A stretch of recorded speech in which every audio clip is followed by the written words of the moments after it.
এসে গেছি পূর্বাজ লাইফস্টাইলে নতুন আর একটা ব্লগ নিয়ে আপনাদের কাছে। আশা করি আপনারা সবাই ভালো আছেন, আমরাও খুব ভালো আছি। তো আজকে হচ্ছে গিয়ে মঙ্গলবার, আর এখন বাজে হচ্ছে বেলা 11টা। তো এই যে পুজো আচ্চা যেমন সব করা হয়ে গেছে, এই যে আমি এখন এই যে ভাত বসিয়ে দিয়েছি, আর এই যে দুধটা এলো এখনই, তাই দুধটা ফুটাতে বসলাম। এখান থেকে দুধটা ফুটিয়ে গোবিন্দর জন্য দুধটা তুলে নেব, নিয়ে তারপর আবার রান্না বান্নার জোগাড় করব। ভাতটা ততক্ষণ হতে থাক। আর আমাদের জলখাবার টাবার খাওয়া হয়ে গেছে। আমরা মা বেটা বসে বসে এতক্ষণ চা জলখাবার খাচ্ছিলাম আর একটু আড্ডা মারছিলাম। তো সব থেকে মনটা আজকে খুশি আছে কেন, কালকে সত্যি কথা বলতে না, গোপালের চোখটা যখন খুলে পড়ে গেল, খুলে পড়ে যাওয়ার পর না হারিয়ে গেছিলো জানেন। ভীষণ মন খারাপ, চারিদিকে খুঁজেছি যে কোথাও ছিটকে পড়ে গেল নাকি, কোথাও খুঁজে পাইনি। ফুলের মধ্যে গোটা ফুলের ঝুড়ি উপর করে কালকে খুঁজেছি জানেন, কোথাও খুঁজে পাইনি। তারপর তো বসে বসে নিজের চোখটা আঁকলাম। তো আঁকার পরেও মনটা খুব খারাপ ছিল কালকে। হ্যাঁ, এরকম তো কখনো হয়নি। আসলে কি জানেন তো, ওই কি বলে, যিশু ঠিকই বলেছে, বলে অনলাইনে কিনলে ওই রকমই হবে। তো সত্যি কথাই, আসলে কি বলুন তো, আমার একটা মানে কি বলবো, অষ্টধাতু ঠিকই আছে, আমার একটা কালো রঙের গোপালের খুব শখ ছিল। হ্যাঁ, তো সেটা আমি এখানে বহু খোঁজ করেছিলাম কিন্তু কোথাও পাইনি, যে কারণেই আমি ওটা অনলাইনে কিনেছিলাম। আমার বড় ইচ্ছে ছিল কালো রঙের একটা গোবিন্দ, তা সেই জন্যে ওকে কিনেছিলাম। আর এত সুন্দর ছিল না মূর্তিটা। এবার তার চোখটা কোথায় যে খুলে পড়ে গেছে। বসে বসে কালকে এঁকেছিলাম, দিয়ে তারপর ভাবছি কি জানি ওই মূর্তিতে পুজো করা কি ঠিক হবে, কি হবে, মনের মধ্যে ভীষণ একটা মানে কি বলবো উথাল পাথাল করছিল।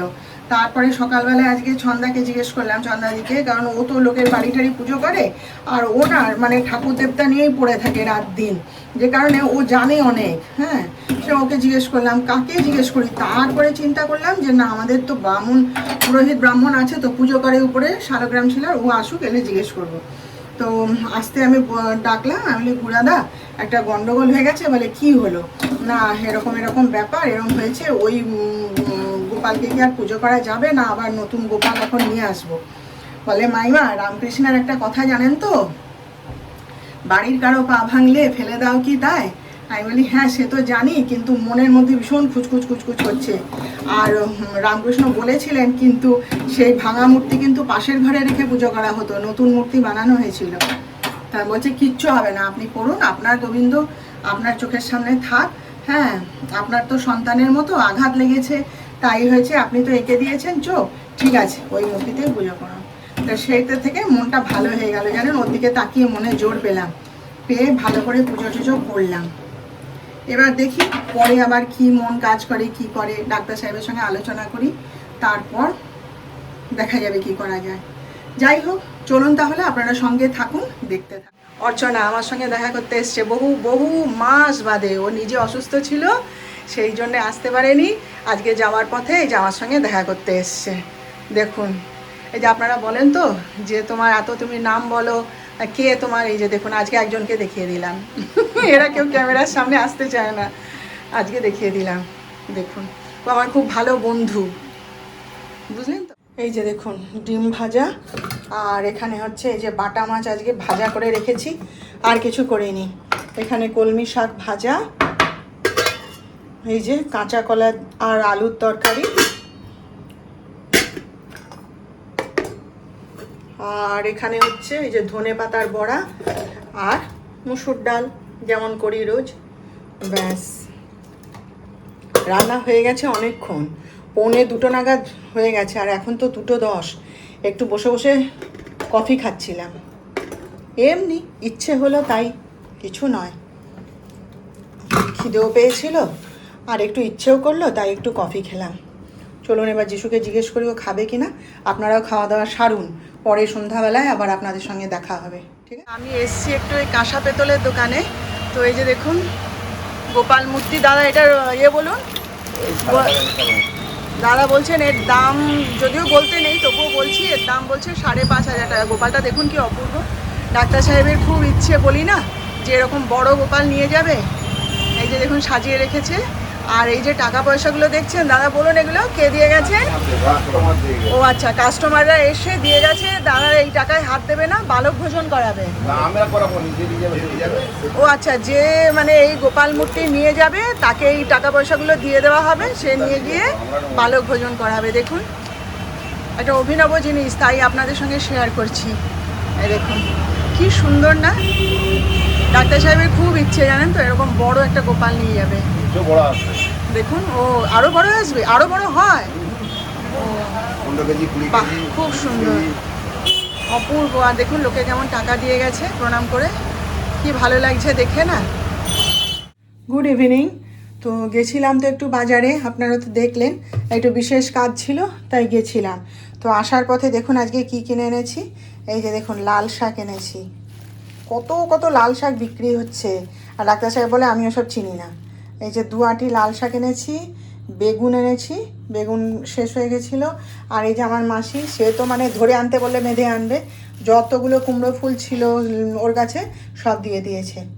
এই যে আর কি এনেছি দেখুন, পুঁই শাক 10 টাকা করে আঁটি, একটা আঁটি এনেছি। আমি তো একাই খাবো, আজকে দেখি না কত কত বিক্রি হচ্ছে। আমি দাও তো আমাকে 1 আঁটি। এই যে নিয়ে এসেছি, আমার খুব ভাল লাগে খেতে। আর আমার তো পালং শাক খাওয়া যাবে না, আগে আগে দমে পালং শাক খেতাম জানেন, তারপরে শুনলাম যে ডায়াবেটিসে নাকি পালং শাক খাওয়া যায় না। কিন্তু আমাকে পুঁই শাক, লাল শাক, কলমি শাক এগুলো সবই খেতে দিয়েছে, পালং শাকটাই শুধু বাদ দিয়ে। আর কুলেখাড়া শাক বিক্রি হচ্ছিল, কুলেখাড়া শাক না এরা কেউ খেতে চায় না, এদের খালি বলে কি তিতো লাগে, তিতো লাগে। হ্যাঁ, সেই জন্যে আমি কুলেখাড়া শাকটা আনিনি। লাল শাকটা খায় ওরা, যিশু তো খায়ই, যিশু খুবই ভালো খায়, ডাক্তার সাহেবও খায়। কালকে ভাবছি বানাবো এটা, নইলে পুঁই শাক। এটা আমি একা খাই, কেউ খায় না, তো আমি একটু খাবো। এটা চিংড়ি মাছও আছে, ভাবছি দেখি চিংড়ি মাছ দিয়ে পুঁই শাক দিয়ে বানাবো একদিন। এই নিয়ে এসছি। আর আরও কটা জিনিস এনেছি, সেটা ঘরে গিয়ে দেখাচ্ছি চলুন। যে বাজার থেকে আসার পথে আমি যে কসমেটিক্স বা ইমিটেশন কিনি যে দাদার দোকান থেকে, সেই দোকানে গেছিলাম। হ্যাঁ, তো এই যে আমার এই ক্লিপগুলো সমস্ত নষ্ট হয়ে গেছিলো। বড় যখন চুল বড় ছিল তখন এই যে বড় ক্লিপগুলো ব্যবহার করতাম, তো সেই বড় ক্লিপগুলো রয়ে গেছে। কিন্তু আমার ছোট ক্লিপ দরকার, এখন তো চুল কেটে দিয়েছি, ছোট ক্লিপ দরকার। তো সেগুলো ছিল না, যে কটা ছিল ভেঙে যাচ্ছিলো, নষ্ট হয়ে গেছিলো। এই যে দেখুন এই একটা আছে, তো সেই জন্য এরকম ক্লিপ কয়েকটা কিনে আনলাম। ক্লিপগুলো দেখুন কি সুন্দর, আমার এগুলো দেখেই খুব পছন্দ হয়েছিল, ওই জন্য এই যে এইগুলো সব নিলাম। একটা কালো নিয়েছি, আর এই কালারটা দেখুন কি সুন্দর, আনকমন কালার না? আর এই একটা পড়ে গেল। আর এই একটা নিয়েছি, এই ক্লিপগুলো নিয়েছি।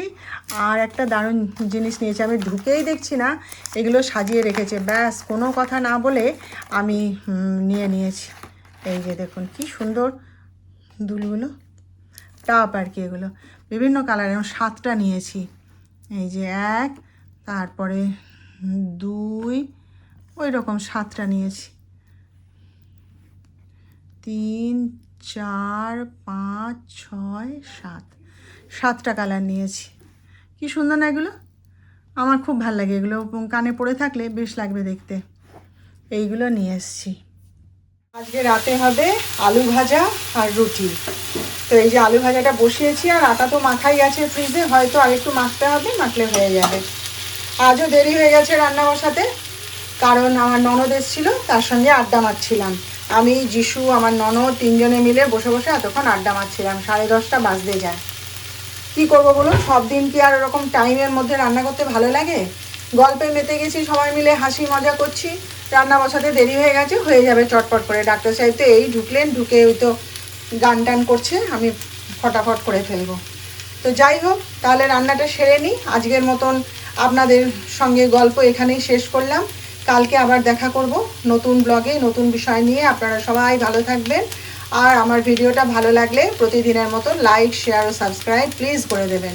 আর সঙ্গে পাশে থাকা বেল আইকনটাও একবার প্রেস করে দেবেন, নোটিফিকেশান বেলটা, যাতে আমার প্রতিদিনের ছাড়া ভিডিওগুলো আপনাদের কাছে ঠিক সময়ে পৌঁছে যায়।